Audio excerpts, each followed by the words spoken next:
রবিবার এক রক্তদান শিবিরের মধ্যে দিয়ে পথের পথিক নামে সামাজিক সংস্থার পথ চলা শুরু হল বিলোনিয়াতে।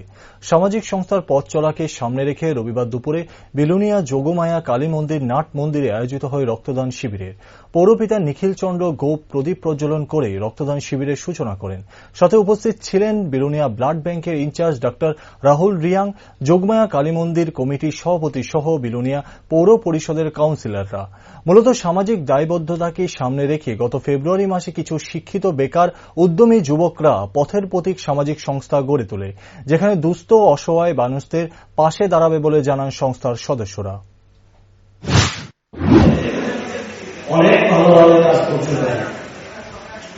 আজকে বিলোনিয়ার 15 থেকে 20 জন যুবক তারা একটা নতুন সংস্থা তারা নামকরণ করেছে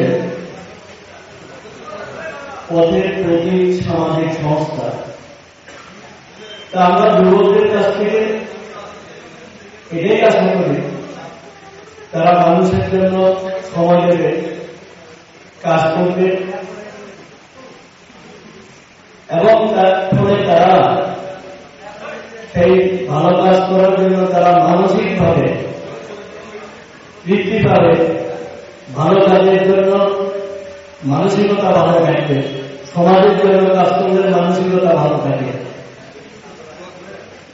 এইরকম ভালো কাজ আজকে রক্তদান ওরা করবে।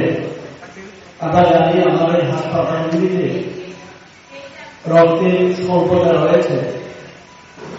প্রতিটি হাসপাতালে একেবারে মুমূর্ষু রোগীরা তাদের রক্তের